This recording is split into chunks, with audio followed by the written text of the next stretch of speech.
श्री शिवाय नमस्तुभ्यम। नमस्कार दोस्तों, स्वागत है आपका अपने यूट्यूब चैनल प्रतिमाज़ यूनिक डायरी में। दोस्तों, पितृपक्ष शुरू हो चुके हैं जो कि आपके 29 मार्च से शुरू हो गए हैं और ये चलेंगे 14 अक्टूबर तक। आपको इस दौरान पितरों को प्रसन्न करने के लिए कुछ उपाय ज़रूर करने चाहिए, क्योंकि अगर पितृ आपसे नाराज़ होते हैं तो फिर आपके घर में बिल्कुल भी तरक्की नहीं होती है, सब कुछ बीमारियां लगी रहती हैं, माता लक्ष्मी का आगमन नहीं होता है, कुछ न कुछ परेशानी हमेशा घर में चलती रहती है, हमेशा लोग कोई न कोई बीमार भी रहता है, काम बनते बनते रह जाता है, बनते हुए काम बिगड़ जाते हैं, अच्छी चीज़ें तो होती ही नहीं अगर आपके पितर नाराज़ होते हैं।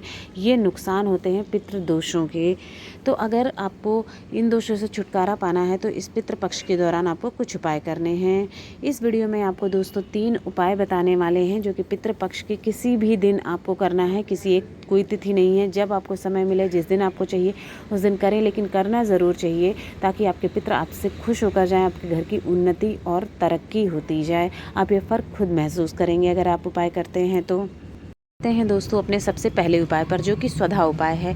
आमतौर पे स्वधा का उपाय जो है वो आपको बताया हुआ है अब तक सिर्फ एकादशी पर करने के लिए, एकादशी तिथि पर किया जाता है, लेकिन इस बार पितृपक्ष में भी आपको ये उपाय करना है। इसका अलग ही महत्व होता है पितृपक्ष में करने का।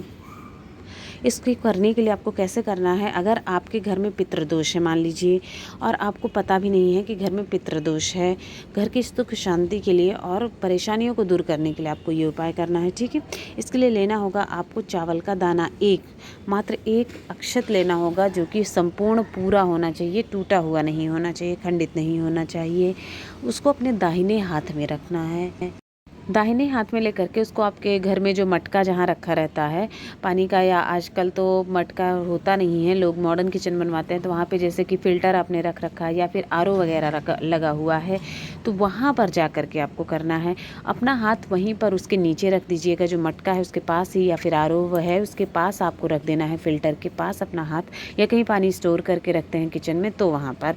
ठीक है, हाथ वहाँ पर रख दीजिएगा। रखने के बाद आपको अपने पितृदेवों को स्मरण करना है, सभी को, जितने लोग को आप कर पाते हैं, बहुत पिछले होंगे तो आप कर भी नहीं पाएंगे, तो सभी पितरों को स्मरण करना है, उनसे विनती करनी है कि आप हमारे घर में उन्नति के रास्ते खोलिए, तरक्की करवाइए, और हमसे जो भी भूल चूक गलती हो गई हो, कोई अगर अपराध हो गया हो तो उसको क्षमा करिए, घर की तरक्की में साथ दीजिए, हमारी उन्नति करवाइए, घर में सुख शांति लेकर आइए।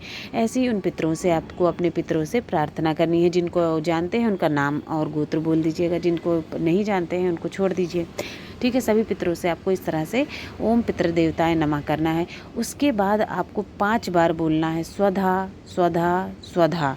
ये 5 बार आपको बोलना है, स्वधा स्वधा स्वधा स्वधा स्वधा। ठीक है, इसके बाद आप क्या करेंगे, 1 लोटा जल ले लीजिएगा, और वो 1 लोटा जल लेकर के आपको, और ये अक्षत, दोनों चीज़ें लेकर के आपको आ जाना है शिव मंदिर, शिवलिंग के पास।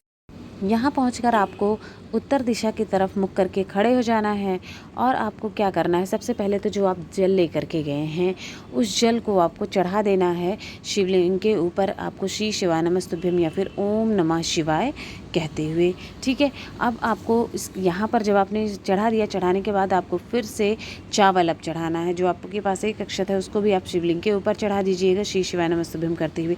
इसके बाद आपको फिर से 5 बार बोलना है स्वधा स्वधा स्वधा, जैसे आपने अपने किचन में बोला था हाथ में लेकर के, वैसे यहाँ पर आपको 5 बार स्वधा स्वधा स्वधा बोलना है, और फिर से वही प्रार्थना मनोकामना करनी है, पितृ दोष दूर हो, पितृ प्रसन्न हो, साथ ही हमें जो है घर की उन्नति कराइए, तरक्की कराइए, धन की लक्ष्मी की प्राप्ति हो, सभी सुख समृद्धि रहे। इस तरह से आपको करना है। ठीक है दोस्तों, स्वधा नाम में बहुत ही ताकत होती है। स्वधा आप कर लें तो ठीक है, लेकिन अगर आपके पास समय हो तो आपको स्वधा स्त्रोत का पाठ वहीं पर ज़रूर करना चाहिए। इस स्त्रोत का पाठ मात्र करने से 100 बार श्राद्ध करने का, सभी तीर्थों में स्नान करने का पुण्य फल जितना आपको मिलता है, इतनी बड़ी महिमा है स्वधा का। नहीं तो 5 बार नाम ले लीजिएगा, हो सके तो स्वधा स्त्रोत आपका आजकल इंटरनेट पर भी उपलब्ध है, आप वहाँ से भी पढ़ सकते हैं, समय हो तो। आपके पितृ प्रसन्न हो जाते हैं, आपको 100 बार श्राद्ध करने का फल इससे मिल जाता है। बहुत ही अचूक उपाय है, जब समय मिले चाहे तो रोज़ कर लीजिए, नहीं तो जिस जिस दिन आपको समय मिले कर लीजिए, आपके पितृ ज़रूर प्रसन्न होंगे। आ जाते हैं दोस्तों अपने दूसरे उपाय पर। दूसरा उपाय भी घर की जैसे परेशानियां होती हैं, पितृदोष है, इस तरह की जो समस्या होती है, ठीक है, तरक्की नहीं हो रही है, तो एक तरह से पितरों को प्रसन्न करने के लिए, पितृदोषों के लिए ही है ये उपाय। किसी भी तरह का पितृदोष हो, आप पितृपक्ष के दौरान कुछ ना कुछ मीठा तो बनाएंगे ही पितरों को भोग लगाने के लिए, चढ़ाने के लिए। पूरे इस दौरान में आपको बनाना क्या है, कोई गाय के दूध का इस्तेमाल करना है, भैंस का दूध नहीं लेना है। इस बात का आपको विशेष ध्यान रखना है।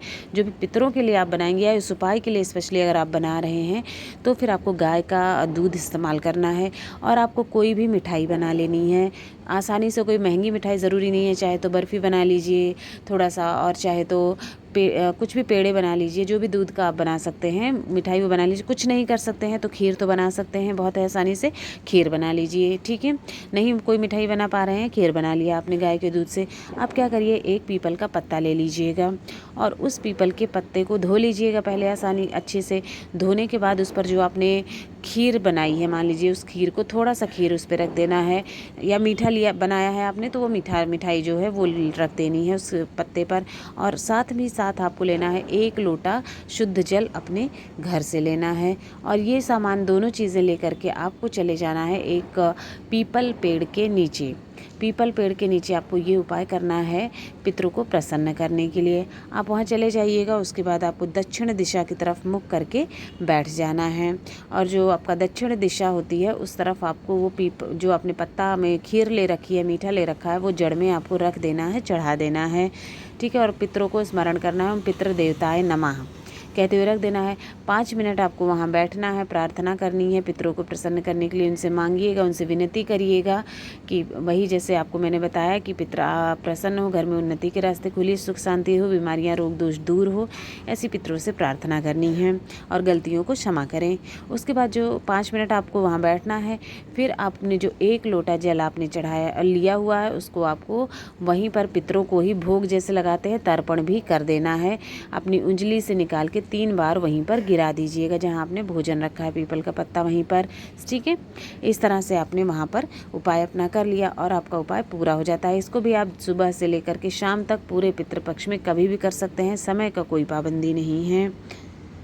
आते हैं तीसरे उपाय पर, जो कि घर की सुख शांति के लिए, उन्नति के लिए, तरक्की के लिए होता है। एक तरह से भी पितरों को प्रसन्न होंगे तो ये सारी चीज़ें खुद ब खुद हो जाएंगी। इसके लिए लेना होगा आपको 1 लोटा जल, शुद्ध तांबे का, मतलब 1 लोटा जल लेना होगा। साथ ही साथ लेना होगा काले तिल। कितने काले तिल लेने होंगे कोई गिनती नहीं है, एक चुटकी काले तिल ले लीजिएगा और उसी लोटे में आपको वो काले तिल डाल लेने हैं, ठीक है। और इसके साथ आपको लेने हैं सफ़ेद रंग के फूल।